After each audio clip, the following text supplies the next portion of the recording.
Welcome to Sedona. I'm Captain Jess Molina, and I'll be your instructor.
For this lesson, we're going to start on the ground and focus on some basic concepts. Fundamentals every pilot needs to know before hitting the skies. This is your plane, a classic, the Cessna 152. Take a look around it. In the simulator, anytime you want, you can easily switch to cursor mode. The cursor is handy for interacting with menus and cockpit controls or instruments. As you can see, activating the cursor also displays the toolbar. The toolbar is a quick access menu that allows you to control various aspects of the simulation. Try to find and open the Basic Controls panel. The Basic Controls panel is a useful reminder of the button layout for the devices you're currently using. Now try to find and open the Camera panel in the toolbar.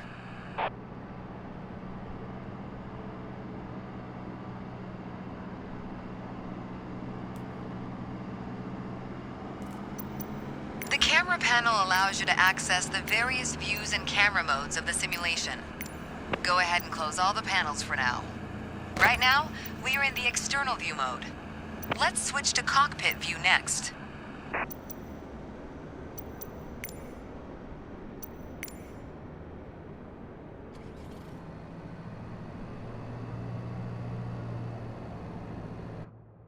In front of you is the yoke, the primary means of controlling the aircraft. In the simulation, you'll be controlling the aircraft with your peripherals of choice. So let's hide the yoke for now.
Some instruments allow multiple interactions. For example, rotating a dial clockwise or counterclockwise. In these cases, you need to lock the cursor onto them in order to interact. For example, take a look at the clock in the middle of the dashboard. Go ahead and lock the cursor on it.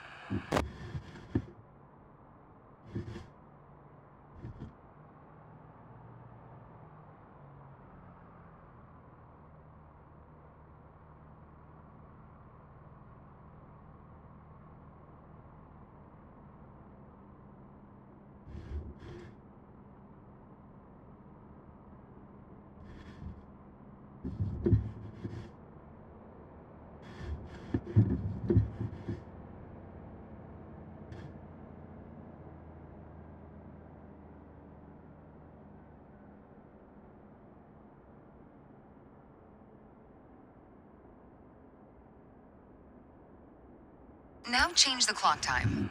You can unlock the cursor once you're ready.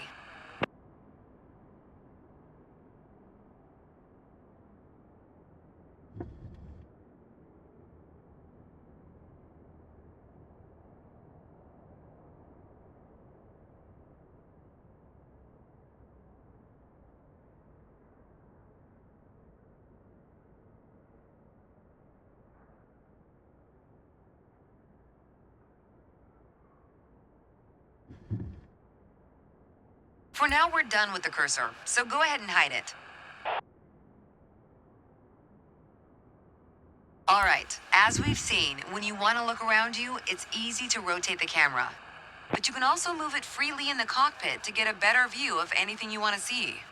Even through a window to look outside.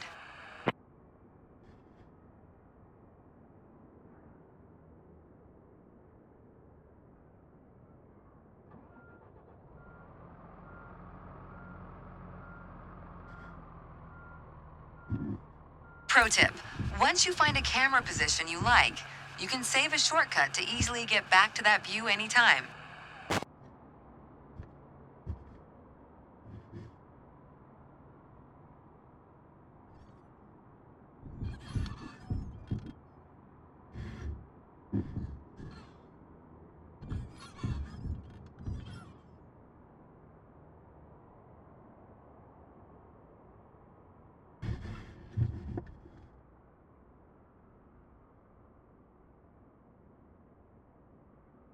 Now, reset the camera to its original position. Then try switching to your custom one again.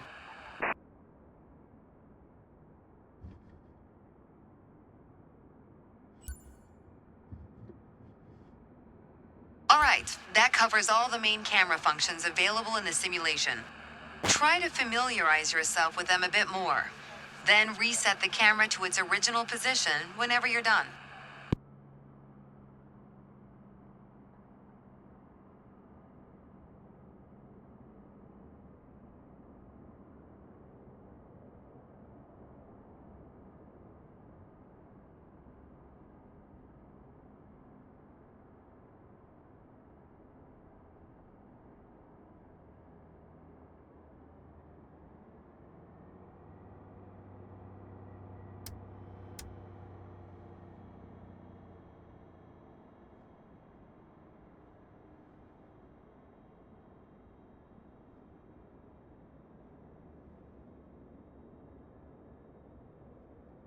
Great.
Let's take a moment to talk about taxiing.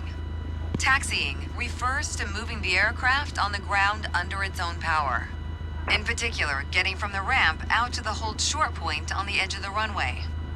Steering on the ground is managed through the rudder pedals. That's right, unlike driving a car, we turn by using our feet. Okay, ready? With the throttle idle, release your parking brake. Okay. Now, gently increase throttle to get the aircraft moving.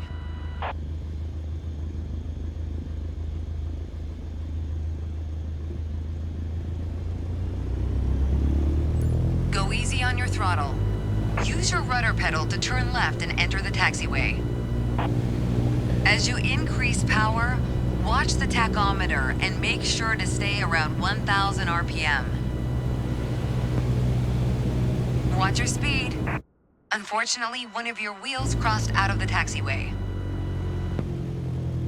Use your rudder pedal to turn left and enter the taxiway. As you increase power, watch the tachometer and make sure to stay around 1,000 RPM. Now test the brakes.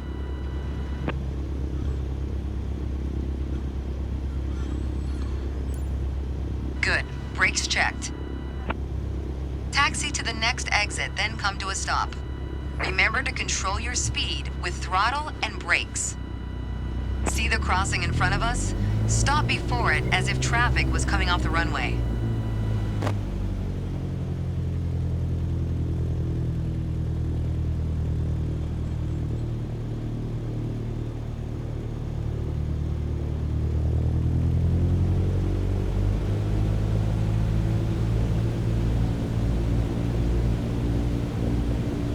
Watch your speed.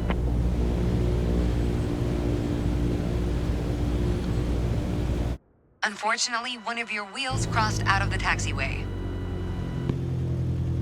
Taxi to the next exit, then come to a stop. Remember to control your speed with throttle and brakes. See the crossing in front of us? Stop before it as if traffic was coming off the runway.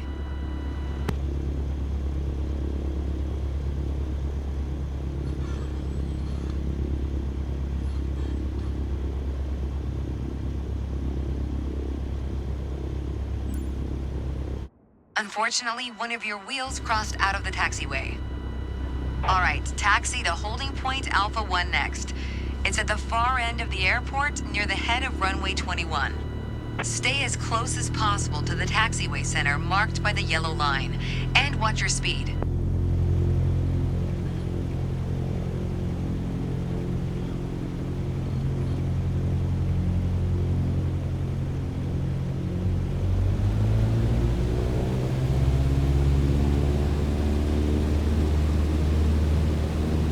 Watch your speed.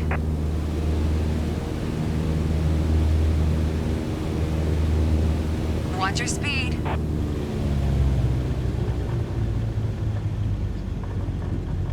Watch your speed. After the right turn, come to a stop before the hold short point in prep. Unfortunately, one of your wheels crossed out of the taxiway.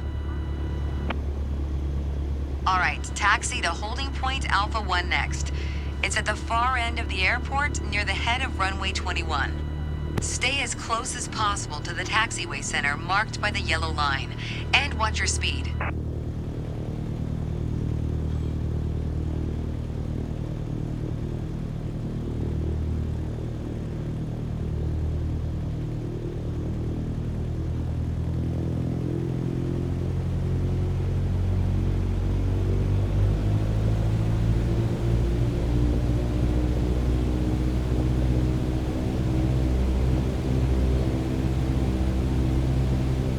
Watch your speed.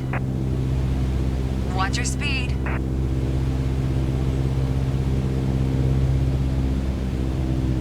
Watch your speed.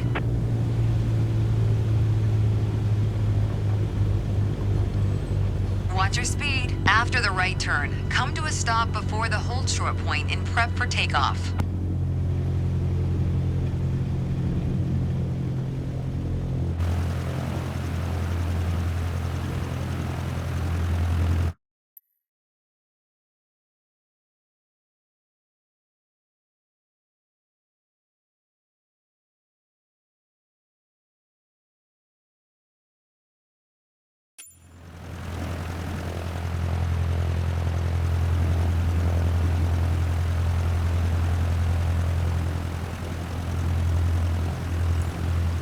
That was good taxiing.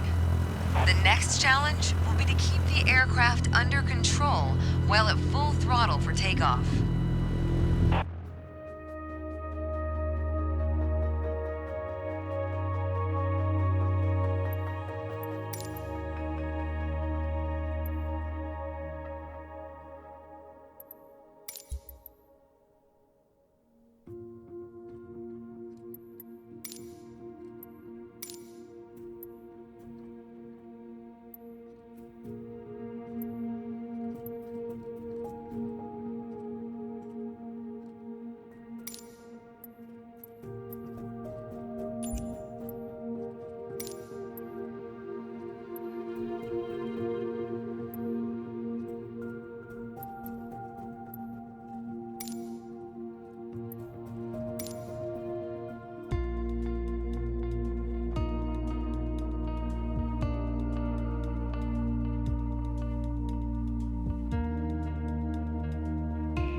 Let's get you familiar with the aircraft, a Cessna 152, and a few commands to navigate it through the skies. In front of you is the yoke. The yoke is like a steering wheel, more or less.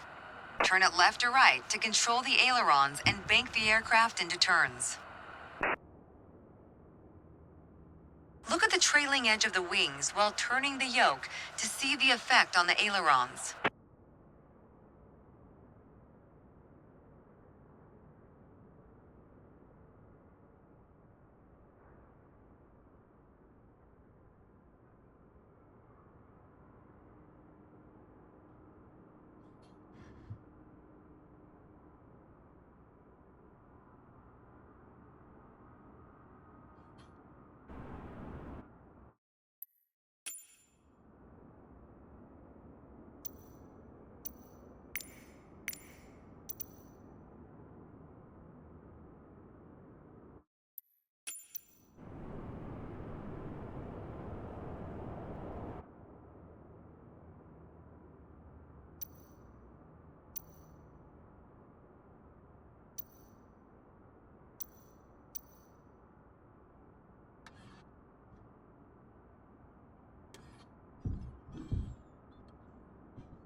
Okay. Now, the difference between the yoke and a steering wheel is you can pull or push on the yoke. This controls the elevator at the back of the aircraft to make it climb or descend. Look at the horizontal stabilizer while you pull on the yoke. You can see how it affects the elevator.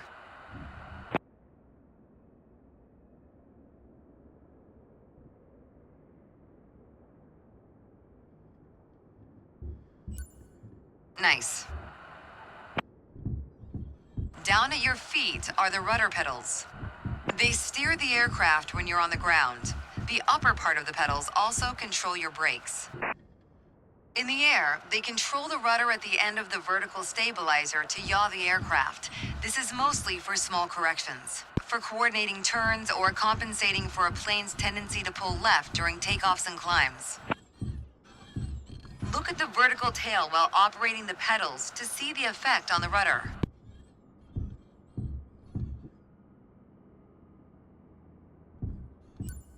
Great. Last but not least, the throttle is located near the center of the cockpit. Pushing forward will increase power, pulling back will decrease power. First, look at the throttle and select it.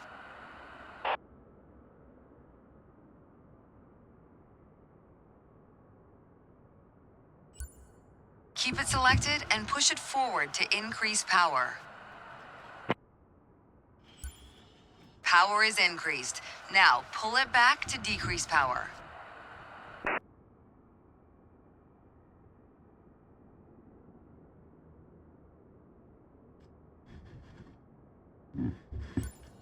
Power is decreased. Now we'll do the same without focusing on it. Deselect the throttle. Look away from the throttle and increase power.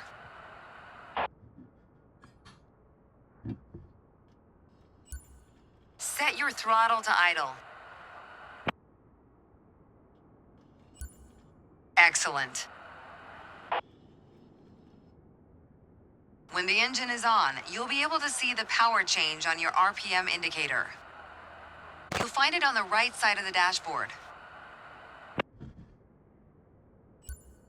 This tells you how fast the engine is spinning in hundreds of revolutions per minute. Next, take a look at your current speed on the airspeed indicator. It's on the left in the main instrument panel. It measures the speed in knots.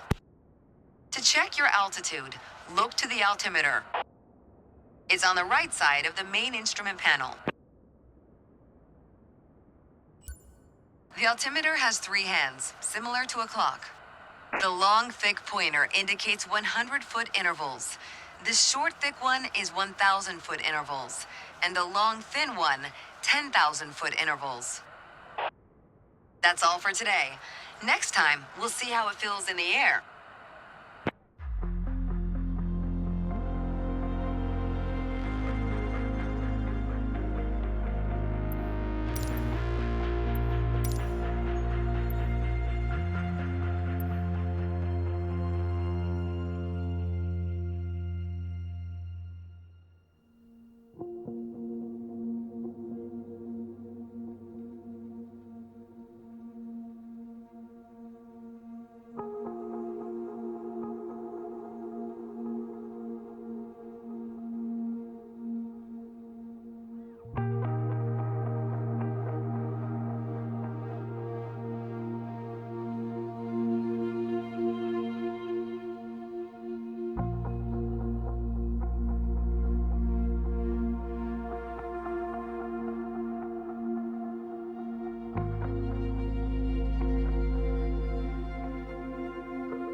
I've got to say, you chose a great day to go flying. This session, we'll get started with some basic controls. Sound good? First things first, let's get familiar with your surroundings. Out your side windows, you can see we have great visibility over Sedona today. This is Red Rock territory. Beautiful, isn't it? See if you can spot the Sedona airport. The runway should be a pretty easy landmark to find.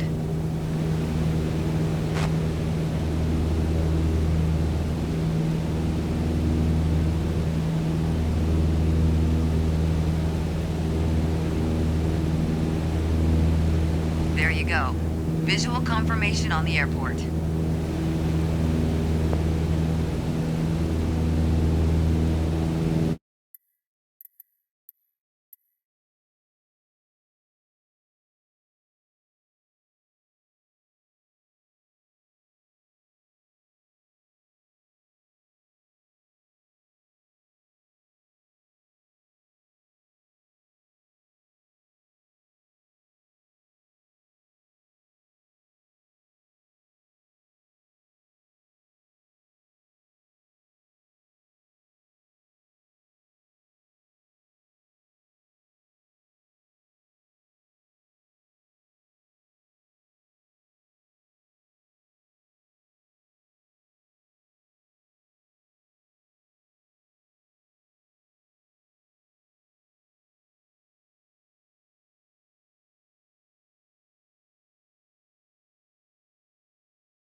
Talked about basic controls while we were on the ground. Time to see how it all feels in the air. The aircraft is currently set to a cruise attitude, the position it should be in for regular flight. All right, now let's try banking into a turn by moving the yoke. I'll go first.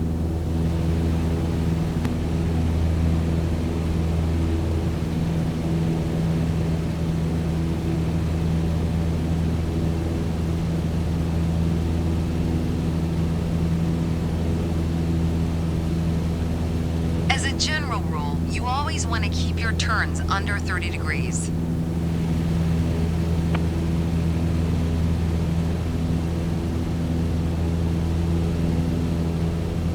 Go ahead and try rolling to the right. You have controls. Turn right, toward the city of Sedona.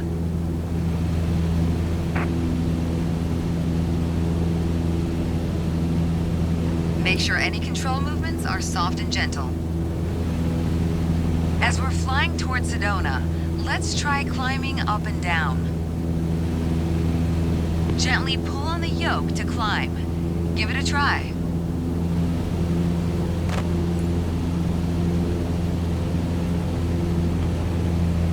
That's good. Next time, be a bit more gentle on the controls. For the descent, it's the same principle, except you're pushing on the yoke. Go ahead, gently pitch down.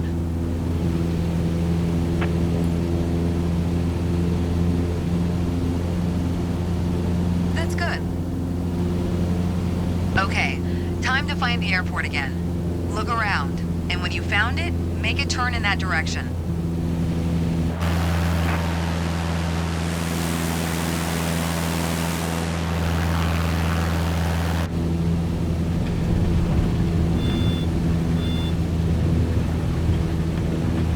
Make sure any control movements are soft and gentle.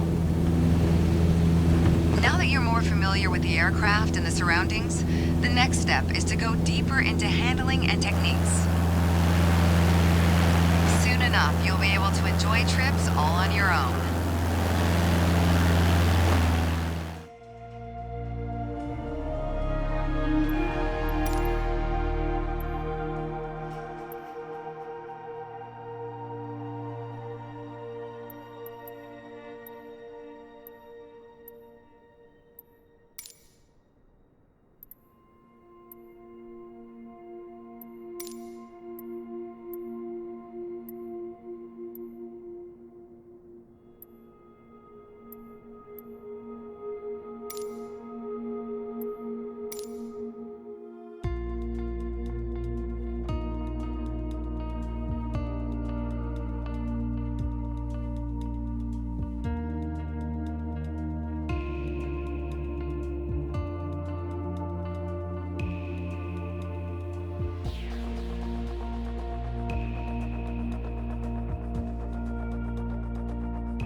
To help demonstrate pitch, I've drawn 3 lines on the windshield.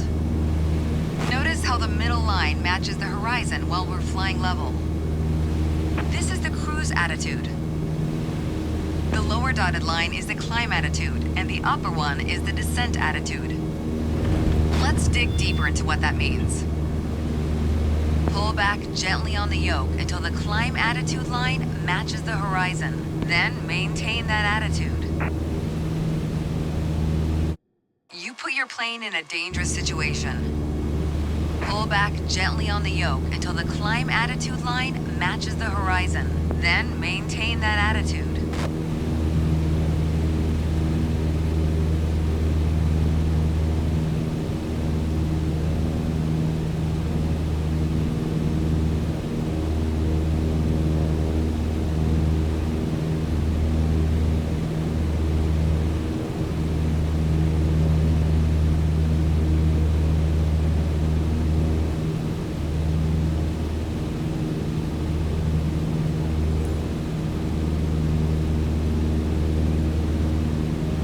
According to your altimeter, we're gaining altitude.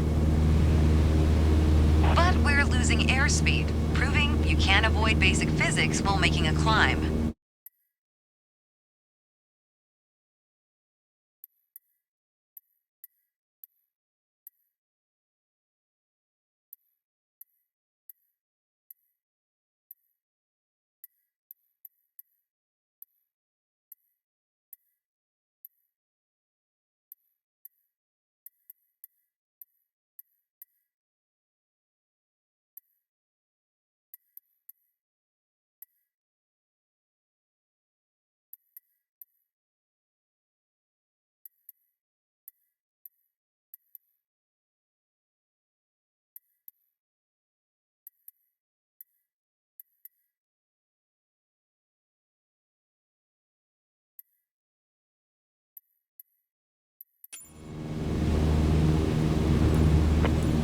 Excellent.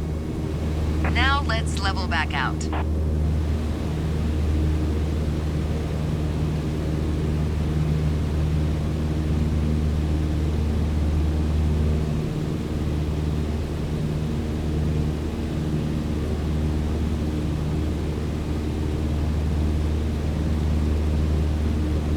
Adjust the yoke until the cruise attitude line is level with the horizon. Our speed is increasing and our altitude is stable. That's okay. Push gently on the yoke until the descent attitude line matches the horizon. Then maintain that attitude.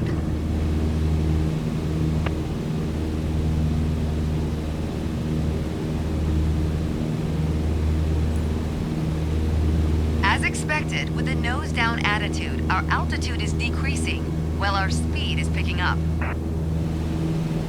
Great. Okay, bring us back to level flight. Now your speed is decreasing and your altitude is stable. That's okay. I think a bit more practice may be a good idea. Try to make only small adjustments to your pitch to avoid overcorrection.